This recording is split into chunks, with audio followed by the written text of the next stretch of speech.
The last thing Dr. Elena Voss expected to see through the observation window was the moon cracking apart like an egg.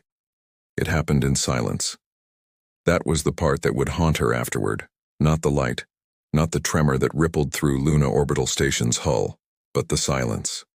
Space did not carry sound, and so humanity's oldest companion died without so much as a whisper. One moment the moon was whole, pale and familiar, exactly where it had hung for 4 billion years. The next, a lance of white fire cut across its surface, and the whole body shuddered, fractured, and began to come apart in slow, terrible motion. Elena stood frozen at the console, her coffee drifting weightless beside her, forgotten. "Report!" barked Commander Marcus Reyes, already moving toward the tactical station, his voice cutting through the stunned silence of the crew deck. Reyes had spent 11 years in the UN fleet without firing a shot in anger. That streak was about to end, though he didn't know it yet. Energy signature, massive. It came from outside the system, the sensor officer said, hands shaking over her console. Whatever hit the moon wasn't ours, it wasn't anyone's. There's nothing in the registry that matches this. On the main display, a fleet began to resolve out of empty space, dropping their cloak in perfect formation above the wreckage of Earth's moon. Sleek, angular ships, easily 10 times the size of anything humanity had ever built, arranged themselves in a slow, deliberate arc. Not attacking, not retreating. Watching. Reyes stared at the screen, jaw tight. That's not a strike fleet. That's a demonstration. Down on Earth, the demonstration was already killing people. Tidal readings spiked without warning as the moon's gravitational pull convulsed and fractured. Coastal cities from Manila to Miami braced for waves that shouldn't have existed for hours yet. In New York, Ambassador Naomi Cole watched the news feeds with her staff in stunned, disbelieving quiet. The emergency broadcast system screaming warnings no one had prepared for. Cole had spent her career negotiating trade disputes and border tensions between nations that, until this morning, she had believed were the only players that mattered. She looked at the debris ring forming where the moon had been, and understood with a cold certainty that everything she knew about the world had just become obsolete. Her secure line buzzed. A transmission, unencrypted, broadcast on every frequency humanity used and several it didn't. Species designation, human, homeworld, Sol 3. You are being assessed. The voice was flat, translated by something that stripped all warmth from the words. No demand, no declaration, just a verdict, delivered the way a scientist might log an observation. Assessed for what? Cole whispered, though there was no one to answer her. Aboard Luna Station, Reyes watched his scopes fill with debris, his home orbital research base gone in the collapse, along with people he'd known for a decade. He didn't have time to grieve. The station's defense grid, 3 aging point defense platforms that had never been more than a formality, began arming themselves on his order, a gesture as futile as throwing stones at a landslide.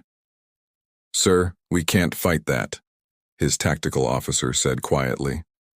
"I know," Reyes said. "Arm them anyway."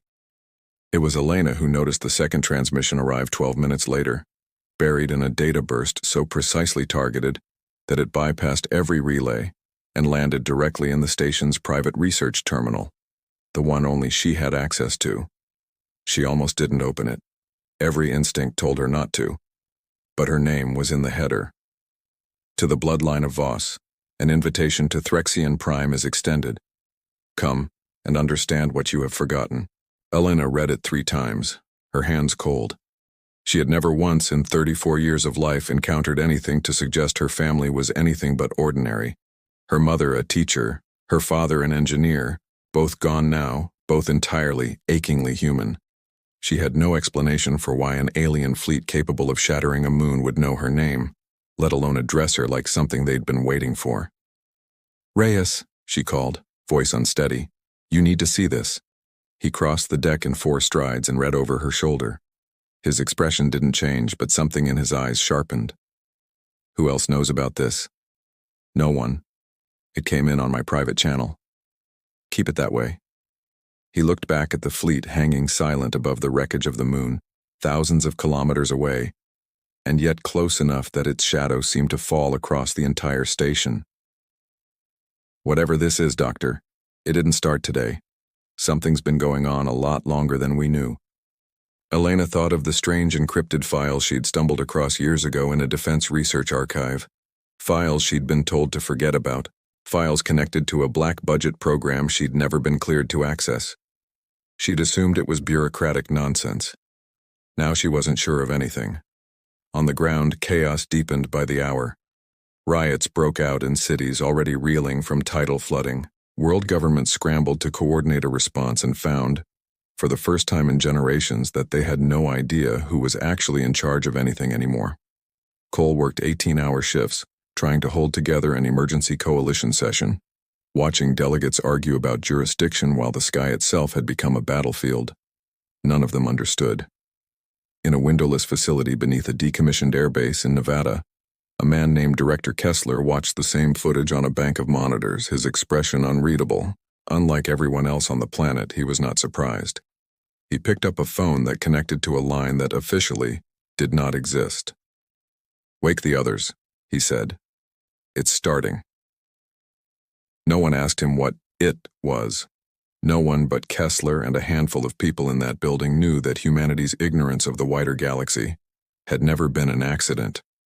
That somewhere in that building's deepest levels sat evidence humanity had been warned, decades ago, that this day would come. Back on Luna Station, Reyes made his decision. The alien fleet hadn't fired again. It was waiting for something, and the invitation aimed at Elena felt less like a courtesy and more like a countdown. "We're not sending a diplomatic request through channels," he told his crew. "We're taking this straight to them. Get the Ariadne prepped." The Ariadne was the fleet's newest prototype, a stealth-capable long-range vessel built for missions no one liked to talk about openly. It had never been tested against anything remotely like what now orbited the wreck of the moon. Elena stared at the invitation glowing on her screen, her family name embedded in a message from a species that had just proven, with terrifying ease, that it could unmake worlds. Whatever answer waited for her out there, she understood there was no version of the future where she didn't go looking for it. She closed the file, stood, and turned to Reyes. "I'm coming with you." He didn't argue. There wasn't time. 20 minutes later, as the Ariadne powered its engines and prepared to break orbit, a fresh alert screamed across every console on the station. A third transmission had arrived, but this one wasn't from the Threxian fleet at all. It came from somewhere deeper in the debris field, somewhere the Threxians themselves seemed to be actively avoiding, and it was addressed to no one. It was simply a single repeating phrase, ancient and cold, translated into every human language simultaneously as if the sender had been waiting a very long time to be heard again. "They have found us. Prepare." Nobody in the emergency session dared to speak first, so the silence stretched until it became its own kind of answer. Ambassador Naomi Cole stood at the head of the table in a converted bunker beneath what had once been the UN headquarters, now 3 floors closer to a fortress than a diplomatic building. 41 delegates sat before her, representing what remained of coordinated human governance, and every one of them looked like they wanted someone else to make the decision. "We have 3 options," Cole said, forcing steadiness into her voice. "We retaliate with what little we have and likely provoke total destruction. We surrender unconditionally, whatever that even means to them. Or we answer their invitation and buy ourselves time to understand what we're actually facing." "Time for what?" snapped the delegate from the Pacific Union. "They erased the moon in seconds. What exactly are we buying time to do?" Before Cole could answer, a side door opened and a man she didn't recognize walked in without waiting to be announced. Mid-50s, gray at the temples, moving with the unhurried confidence of someone who had never once needed permission to enter a room. "Director Kessler," he said by way of introduction. "Special projects." He set a slim case on the table and opened it, revealing a data drive that looked older than most of the delegates' careers. "I think it's time this council learned that today isn't the surprise everyone believes it is." The room erupted into questions. Kessler let them burn themselves out before continuing. 31 years ago, A deep space listening array picked up a structured signal from outside the solar system. Not noise, not natural. A warning, repeated on a loop, in a language our systems eventually learned to partially translate. He tapped the drive. It described exactly what happened this morning. An assessment, a fleet, a world losing its moon as an opening move. Cole felt something cold settle in her chest. And you did nothing with this for 31 years? We did everything with it, Kessler said, unflinching. Black-budget defense research, hardened infrastructure, a prototype fleet nobody outside a dozen people knew existed. We didn't warn the public because there was nothing the public could have done except panic, and panic doesn't build starships. He paused. We prepared to survive the day this arrived. We didn't expect it to arrive quite this fast or this personally. Personally, Cole repeated. Explain. Kessler's expression flickered, just slightly. The signal wasn't addressed to Earth in general. It named a genetic marker, a bloodline. We've been quietly tracking it for 3 decades, waiting to see if it would ever matter. He looked at Cole steadily. It matters now. Far above the bunker, in the black silence between Earth and the wreckage of its moon, the Ariadne cut through space at the edge of its stealth envelope, running dark and quiet toward Threxian territory. Elena Voss sat strapped into the observation deck, watching the stars slide past, trying not to think about what Kessler's people might have known about her family for longer than she'd been alive. Reyes found her there an hour into the flight. You should rest, he said, though he didn't look like he intended to take his own advice anytime soon. Can't, Elena said.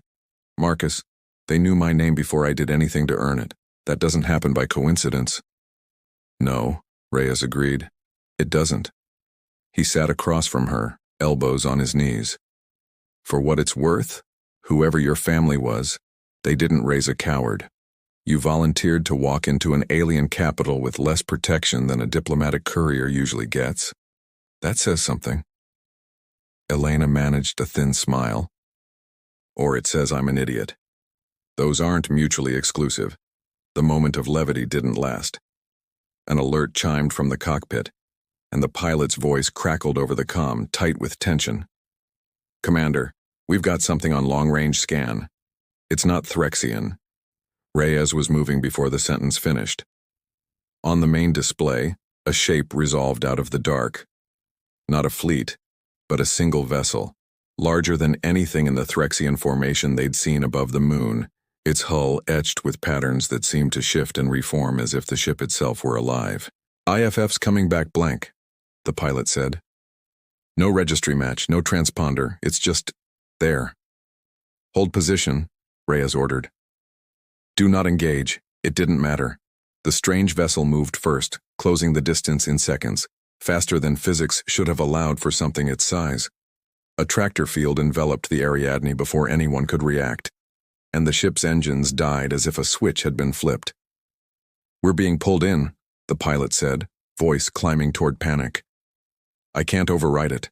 Elena grabbed the edge of her seat as the Ariadne was drawn steadily toward a hangar bay opening in the alien vessel's side, lights spilling out in colors that had no name in any human language. Reyes drew his sidearm out of pure instinct, knowing full well it would mean nothing against whatever waited for them. The Ariadne settled onto a landing deck with a soft, almost gentle thud. For a long moment, nothing happened. Then the airlock cycled from the outside, hissing open without anyone touching a control on their end. A figure stood in the doorway, tall, robed in fabric that seemed to absorb the light around it, with a face that was almost human in its proportions but wrong in ways Elena couldn't immediately name. Too smooth, too still. Eyes that held a depth that made her feel abruptly, uncomfortably young. The figure studied them each in turn before its gaze settled on Elena, and something in its expression, if it could be called an expression, shifted into what might have been recognition. It has been a long time, it said, in a voice that carried through the air without seeming to move it at all, since one of the forgotten ones walked among us. Reyes stepped in front of Elena, weapon raised, despite knowing it was useless. Who are you? What do you want with her?" The figure didn't answer immediately. Instead, it turned its head slightly, as if listening to something beyond the range of human hearing, and for the first time its composure cracked into something that looked almost like alarm. "There is no time," it said. "The Threxian fleet has detected this vessel. They are moving to intercept, not to capture you." Its dark eyes returned to Elena, and its next words landed like a verdict. "They mean to make certain that whatever you are about to remember, you never get the chance to." The alarm that swept through the alien vessel didn't sound like any siren Elena had ever heard.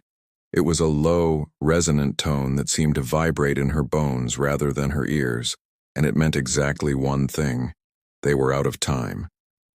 "Move," the robed figure said, already turning down the corridor. "Talking can wait. Surviving cannot." Reyes didn't need telling twice. He grabbed Elena's arm and followed, the Ariadne's pilot close behind, all of them running through passageways lit in shifting patterns of blue and violet, past walls that seemed to breathe with soft, internal light. Elena caught fragmented glimpses of other beings as they moved, tall, short, some clearly built for environments no human could survive, all of them watching the humans pass with expressions ranging from curiosity to something closer to reverence. "Who are all these people?" she gasped. "The Kelvin conquered," the figure said without slowing. "An alliance older than your species remembers existing. My name is Soren. I am what your language would call an archivist, a keeper of what should never be forgotten." He glanced back at her, which makes this moment considerably overdue. They reached a chamber deep in the ship's core, circular, dominated by a floating display that responded to Soren's gesture by filling the air with star charts, timelines, and symbols Elena didn't recognize but somehow felt she should. "There is no time for the full truth," Soren said, "so I will give you the fragment that matters most today. Millennia ago, before your species had learned to shape stone into tools, there existed a civilization that called itself something your language has no equivalent for. We simply call them the Forgotten Ones." He turned the display, and a shape resolved. A world, blue and green, unmistakably Earth, but marked with structures that had never appeared in any human history book. They were not simply powerful. They ended wars that had consumed 100 worlds, and then, having ended them, they made a choice that no other civilization we have ever recorded has made. "What choice?" Reyes asked. "They erased themselves," Soren said. "Their history, their technology, their identity. They scattered their descendants across a single world and stripped their minds of what they had been, so that the power they carried could never again be wielded the way it once was." His eyes settled on Elena. "That world was this one. Those descendants are you." Elena felt the floor seem to tilt beneath her, though the ship hadn't moved. "That's insane. My family were teachers. Engineers, nobody. I would know if—" "You would not," Soren said, not unkindly. "That is the entire point of what was done. But bloodlines carry markers even memory cannot erase, and yours carries one of the last active traces remaining. The Threxians detected it the moment your planet's defense grid activated a signal buried in your own black-budget research decades ago. They have been searching for a live marker for generations. They believe that if one awakens, the old power returns with it." "Does it?" Reyes asked quietly. Soren didn't answer directly. "That is what today will determine." Back on Earth, Lieutenant Priya Nair stood in a sub-level of Kessler's black site facility that she hadn't known existed until 6 hours ago, staring at a structure that defied every briefing she'd ever received. Buried beneath 2 kilometers of Antarctic ice, older than the ice itself according to preliminary dating, sat something that looked less like a machine and more like a sleeping organism carved from dark, seamless metal. "It's been dormant since we found it 11 years ago," Kessler said, walking the perimeter of the chamber with the weary familiarity of a man who had spent too many sleepless nights here. "Every attempt to activate it failed. Then, 4 hours ago, it started resonating on its own." He nodded to a bank of monitors tracking a frequency spike. "Same signature as the original deep space signal. Same signature as whatever hit the moon. You're saying it's responding, Nair said. I'm saying it's waking up. Kessler stopped in front of the structure, studying it like it might finally answer questions he'd carried for over a decade. We always assumed it was a weapon, something to use against whatever eventually found us.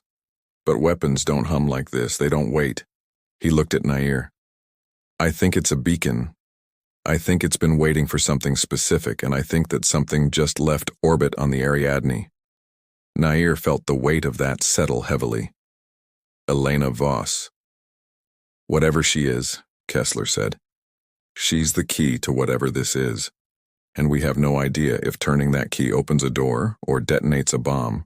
Back aboard the conquered vessel, the resonant alarm sharpened into something more urgent, and Soren's calm finally broke. They are here, he said, and the chamber's display shifted to show the exterior feed, an entire Threxian battle formation dropping out of stealth around the Concorde ship, weapons already charging, close enough that evasive maneuvers were no longer a realistic option. A transmission cut through the ship's systems unbidden, translated instantly, carrying a voice cold with authority. Kelvin Conquered vessel, you are harboring a Class 1 anomaly in violation of the assessment accords. Surrender the human-designated Voss Elena, or be destroyed alongside her. Soren's jaw tightened. They are not bluffing. The Threxian Dominion has broken accords before to prevent an old power from reawakening.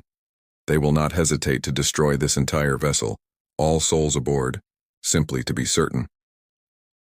Then why haven't they fired yet? Reyes demanded. Because, Soren said grimly, there is one thing that frightens them more than losing this fight, losing it after she has already begun to remember. Elena's pulse hammered as every eye in the chamber turned to her.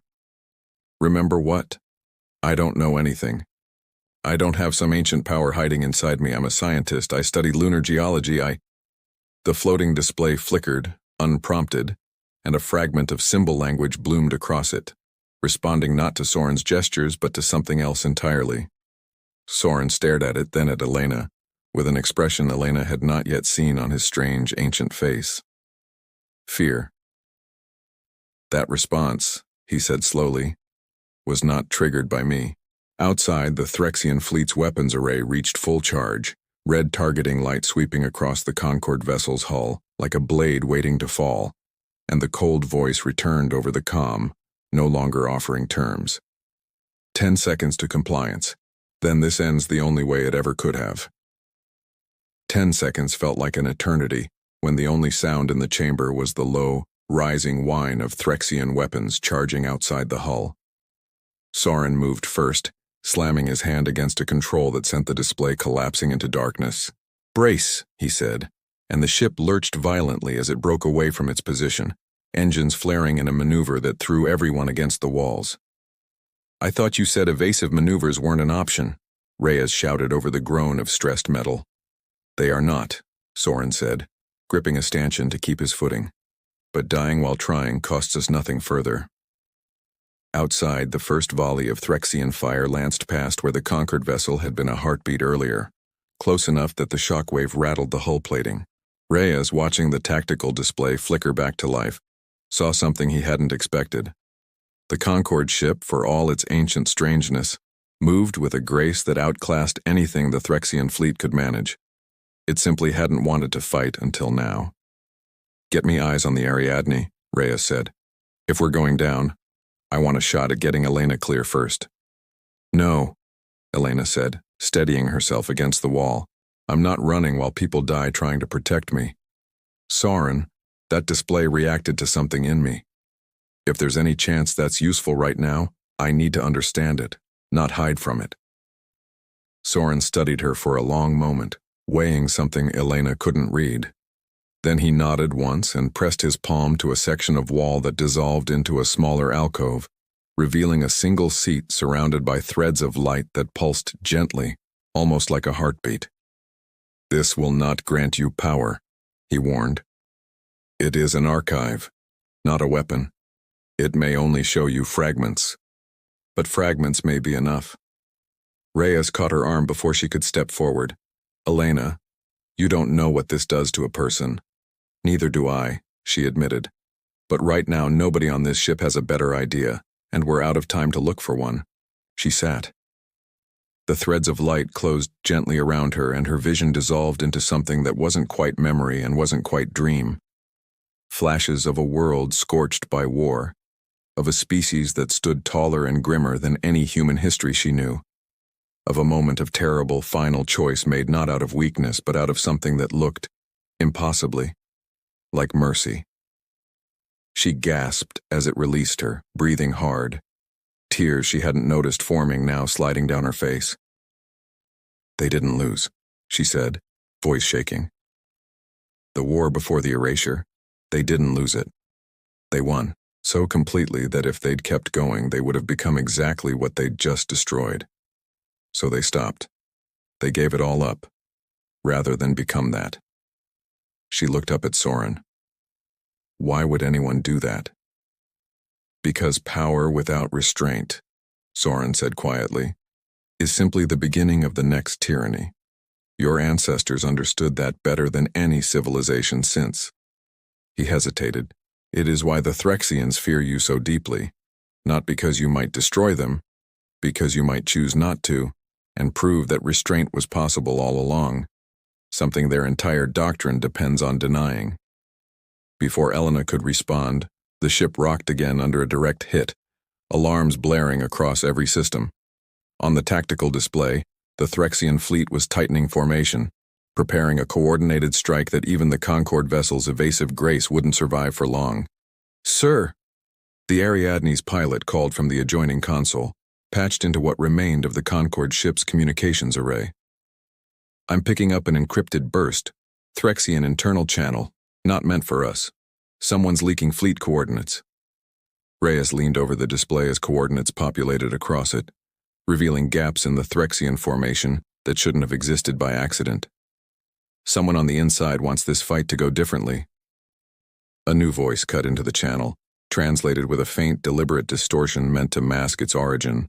"This frequency is not secure. Use it quickly. I am called Vexthal. I do not have long before this transmission is traced." "Why help us?" Reyes demanded.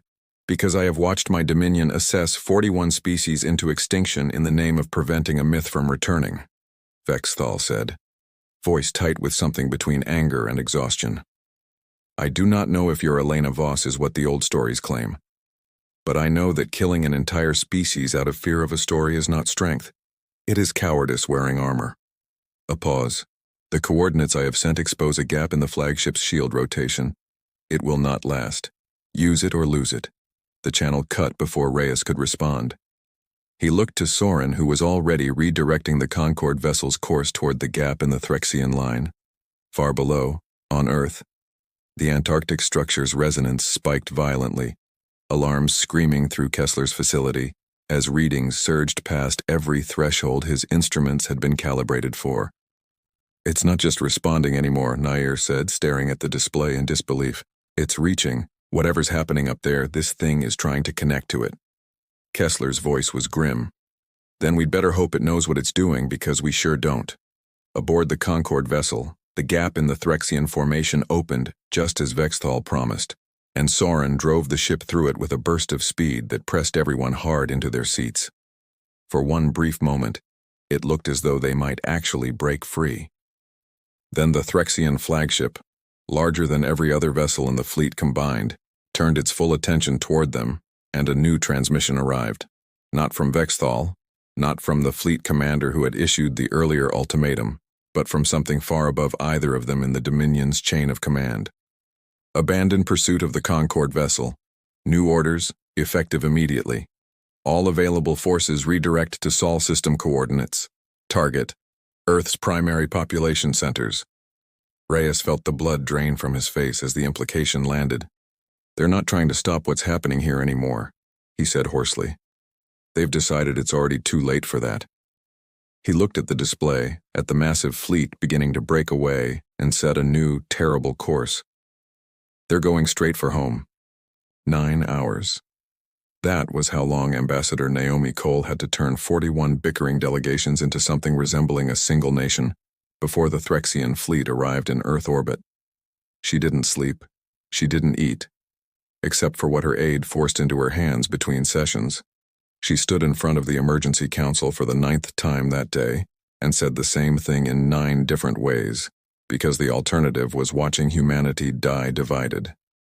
"I don't care whose flag flies over which city," she said, voice hoarse but unshaking.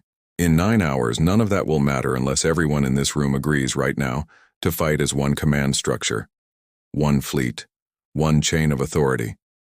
If that means stepping aside for someone better suited to hold it, then step aside.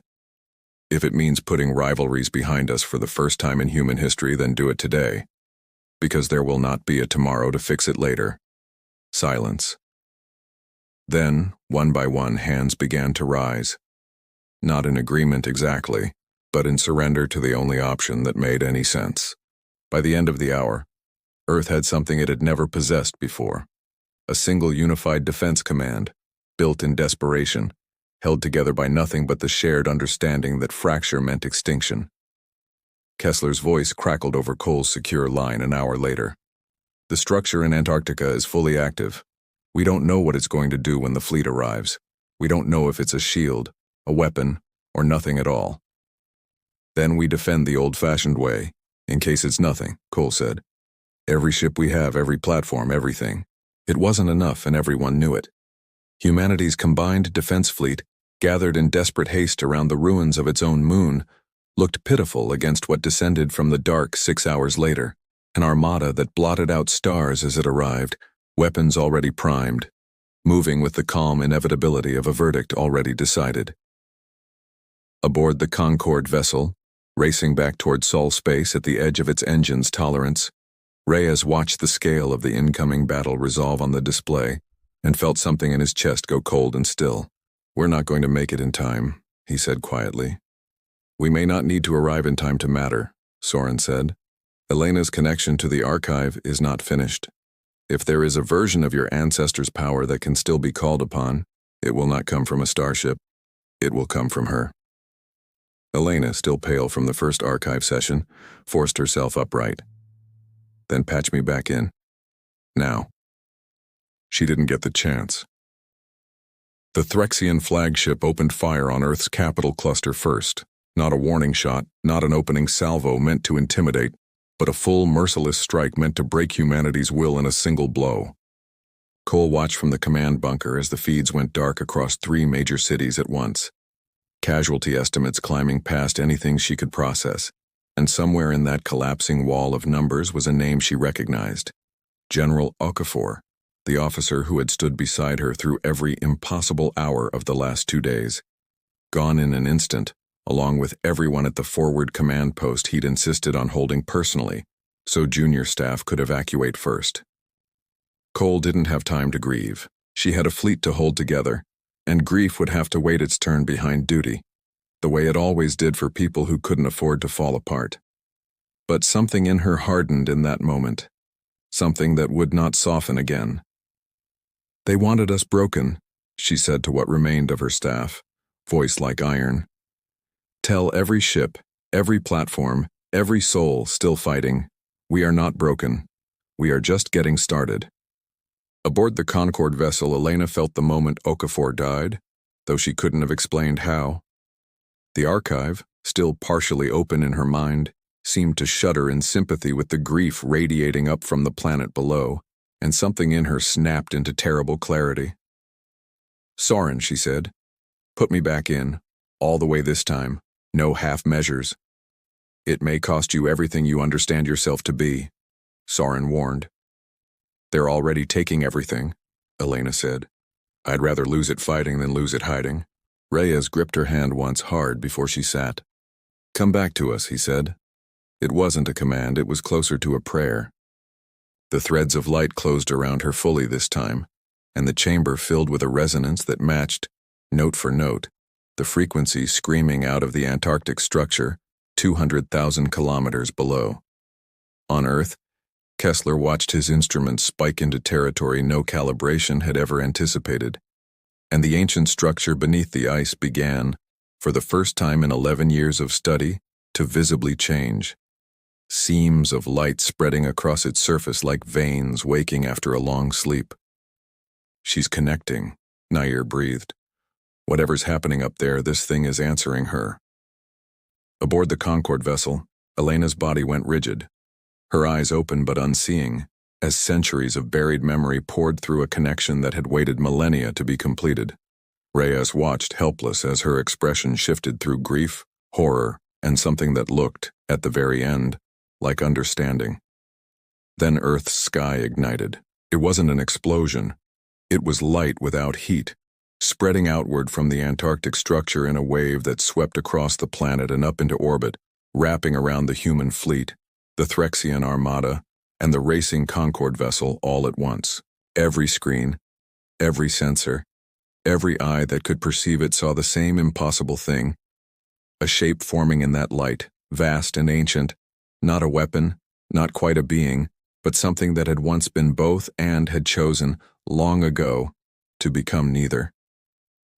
Aboard the Threxian flagship, the fleet commander stared at his own displays in open terror, the cold authority in his voice from hours earlier utterly gone.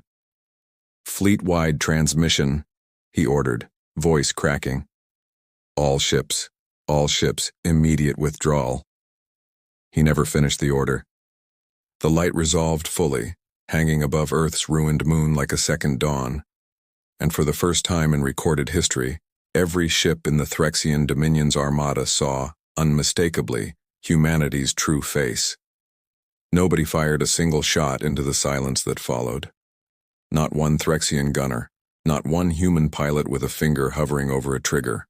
Not one ship in either fleet dared to be the reason that light above the moon turned into something worse. Elena stood within it or beside it, or perhaps was simply part of it. She couldn't have said which, and the distinction no longer felt important. The vastness that had answered her connection to the archive wasn't a god and wasn't a weapon. It was memory given shape, the accumulated weight of everything her ancestors had chosen to set down rather than carry into eternity. And in that memory, at last, was the whole truth. Her ancestors hadn't merely won a war, they had ended one that had already consumed 100 worlds, fought against a civilization so ruthless in its conquest that it had written the very laws the Threxian Dominion now hid behind. Laws about assessment, about deciding which species deserved to exist and which didn't. Elena's ancestors had broken that tyranny so completely that its capital, its armies, its entire capacity to threaten anyone ever again, had simply ceased to exist. Not through mercy withheld, but through a single absolute act of finality, and then, holding that same terrible power in their hands, with an entire cowed galaxy ready to call them the new tyrants, they had done something no other civilization in the archive's long memory had ever chosen to do. They gave it up. They erased their own history, scattered their descendants to a single quiet world and stripped their own minds of what they had been, not out of shame, but because they understood that anyone who could do what they had done, and did not fear becoming what they had destroyed, could not be trusted with that power for long. Least of all themselves. Elena understood in that moment exactly why the Threxians had shattered the moon rather than risk humanity waking up on its own terms. They weren't afraid of a weapon. They were afraid of proof that restraint was possible, proof that would undermine every justification their entire empire was built on. The light began to recede, gently, folding back toward the Antarctic structure and the fading resonance in Elena's chest, and as it did, she made a choice of her own, one that felt like the truest thing she had ever decided. She wasn't going to become what the archive remembered, she was going to remain exactly what she already was. When the light cleared enough for her to speak, her voice carried across every open channel in both fleets, translated instantly by systems that had never expected to carry a message like this one. "We're not here to finish what our ancestors started," Elena said, steadying herself against Reyes's arm as her legs threatened to give out. "We're here to offer what they chose instead, for anyone brave enough to take it." Aboard the Threxian flagship, the fleet commander stood frozen, his authority in ruins along with his certainty. It was Vexthal's voice that answered, breaking through the command channel from somewhere deeper in the ship, no longer bothering to hide his identity. She speaks truth, Bexthal said. I have seen the archive fragments myself, smuggled from records our own leadership tried for generations to erase. The Dominion was not born from strength. It was born from fear of a story about a species who could have ruled everything and chose not to. His voice hardened. I say we stop being ruled by that fear today. What happened next wasn't a battle. It was a reckoning that had been building inside the Threxian Dominion for longer than anyone outside its command structure had realized. Officers who had grown weary of endless assessments that were really just conquests dressed in bureaucratic language. Crews who had begun to question orders they'd followed without complaint for years. Vexthal's voice, amplified by the fleet commander's own paralysis and the undeniable truth hanging in the sky above Earth, became the spark that a long smoldering rebellion needed. The Threxian capital fell 3 weeks later, not to a single human weapon, not to Concord intervention, but to its own people, rising up against a leadership that could no longer justify its doctrine to anyone who had watched Earth's ancient light and lived to tell of it. Vexthal stood at the heart of that uprising, and when it was over, he sent a single transmission to Earth, addressed not to a government, but to Elena personally. Your ancestors chose mercy once and were nearly forgotten for it. I do not think that was a mistake. I think it was simply ahead of its time. On Earth, the cost of those days would take generations to fully account for. Cole stood at a memorial service 3 months later, reading names that included General Okafor's among thousands of others, her voice steady, even as her hands weren't. Earth had earned its seat among the galaxy's powers, not through fear, not through conquest, but through a choice witnessed by every species that had watched that light above the moon and understood exactly what it meant. Reyes visited the reconstructed research base where his friends had died, standing in silence longer than he needed to before finally turning away, carrying their memory forward the only way he knew how, by making sure what came next was worth their sacrifice. Nair remained at the Antarctic facility, now converted from a secret installation into something closer to a monument, working alongside Kessler to understand what remained of the ancient structure and what humanity owed the descendants of the choice it represented.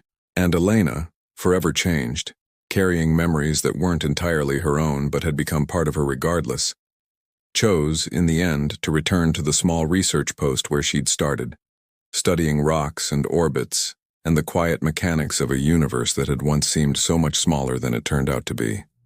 She kept the archive's weight close, but she let her own life stay louder than the myth now attached to her name. A year later, humanity's rebuilt lunar monument rose above the debris ring that still orbited what remained of the old moon, a quiet reminder standing where silence had once meant catastrophe.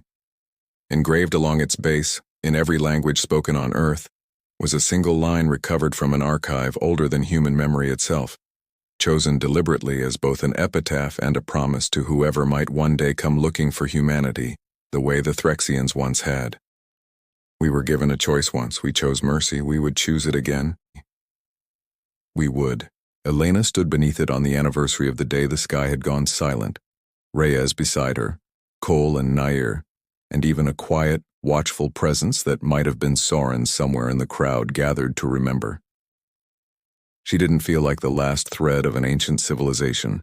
She felt, for the first time since that terrible morning, entirely and simply human.